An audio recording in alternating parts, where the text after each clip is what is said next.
Hello everyone and welcome back to Kerbal Space Program, where I'm here to talk about liquid droplet radiators. In the previous video I introduced certain changes I wanted to make to the Far Future engines by Nertea to make them more realistic, and the effective thing would be to increase how much heat they generate and decrease the amount of thrust that they have, because otherwise they are way too efficient.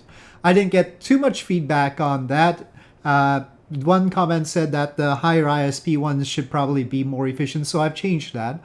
I've given them a little bit more efficiency, but there's not a whole lot of wiggle room. I'm already pushing it. But we can see that this engine is now a little bit more limited.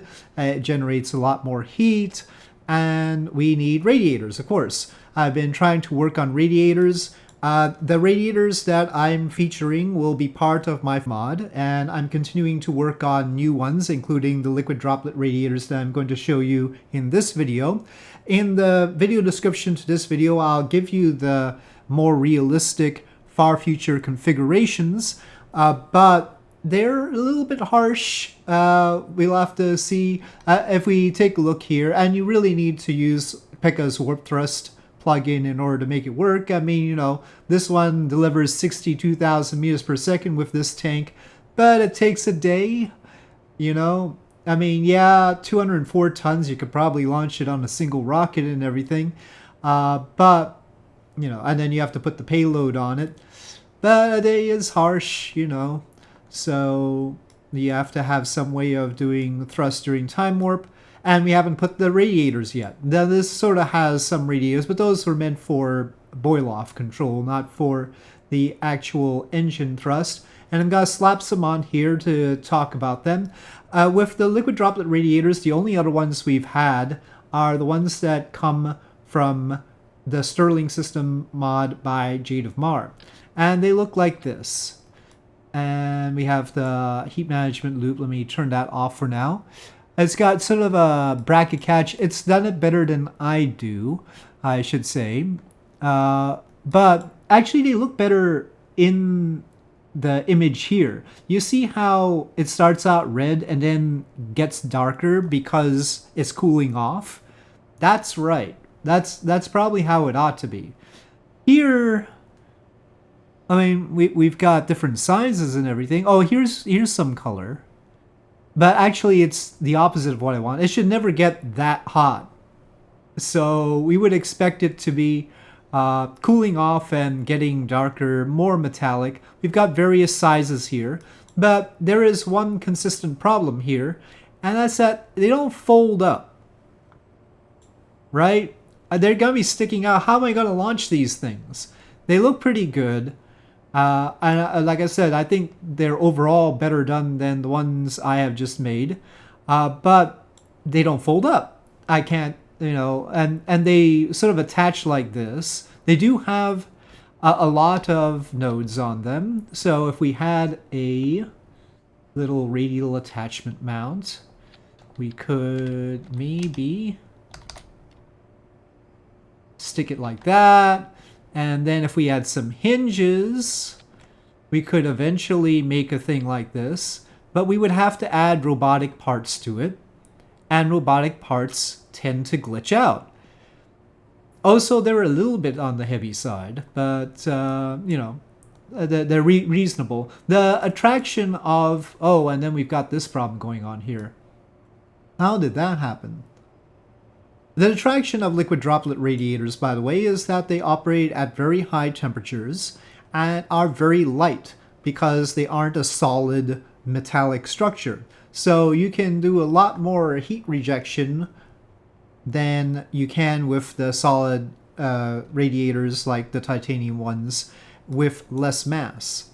So that's the point of them, and they're very good at that, and we would certainly want them.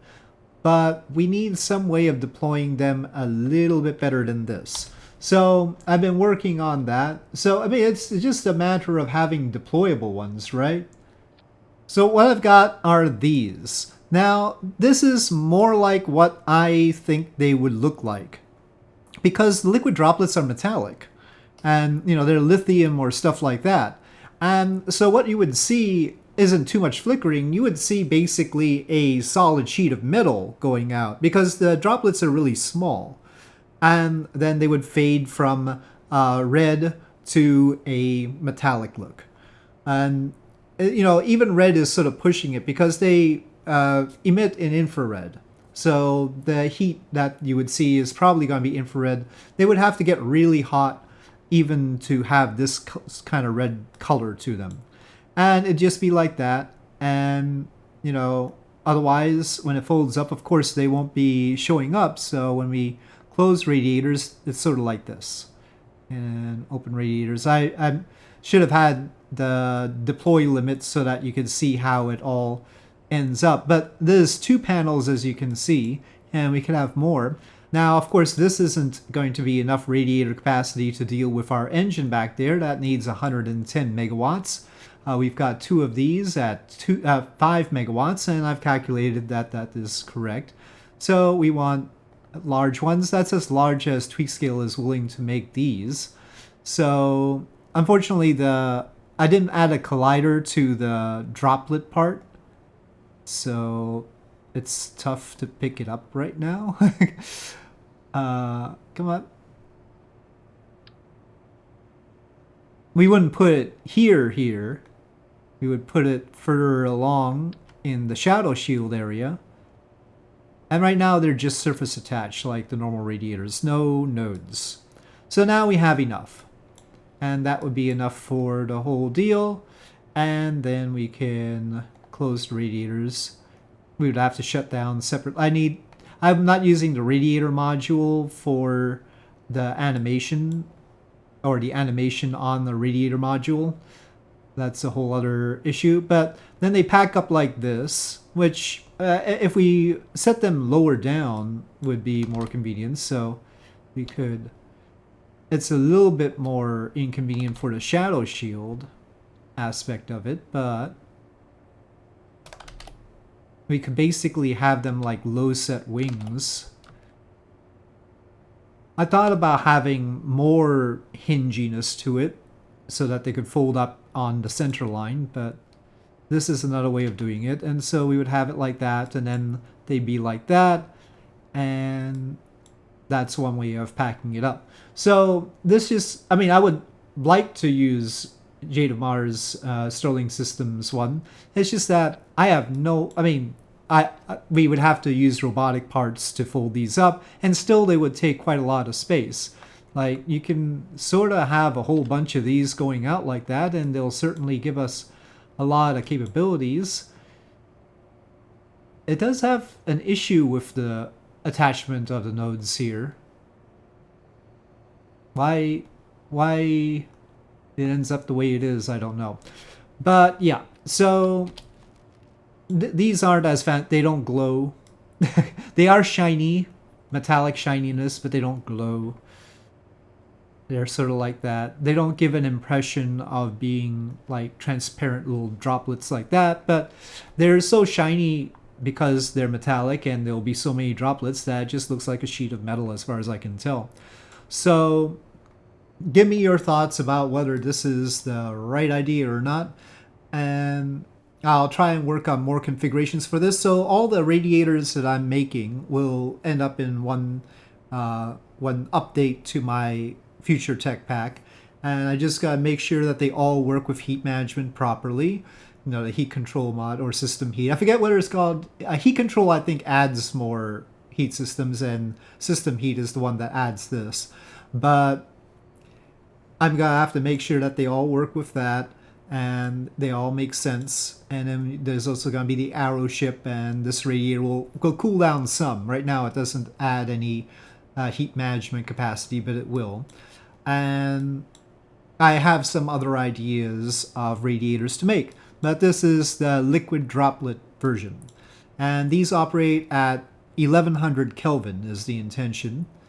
And, well, so far future seems happy, or system heat seems happy, so that's what's important. I didn't actually turn the ones on this side off, though. I should have. But anyway, so I need to refine exactly how I do the radiators, And I'll link the updated far future configurations in the video description, but there is a caveat to that. Some of the engines in that have multiple configurations, and I'm gonna need to deal with those. So in other words, the updated stats work on the base model of the engine, but not the other configurations of the engines like upgrades and stuff like that. Also, I thought that these engines had tweak scale on them. Tell me if they did have tweak scale. If you have far future, does yours have tweak scale? Because I'm not seeing tweak scale here. And if that's the case that they didn't have tweak scale, I'll add tweak scale to them. But maybe there's just something wrong with my tweak scale, though of course it's working for the radiators. So I don't know if these are supposed to have tweak scale by default, but that's another change I want to make if they don't, because we need to make sure that we can configure them properly. But the whole matter of all the other upgrades and configurations on some of the engines does make it complicated. So anyway, that's what I've been working on, and yeah, maybe these liquid droplet radiators will work out for some people. We will see, and I'll make different variations of them. This is obviously just variation 1, and then hopefully they'll be more usable.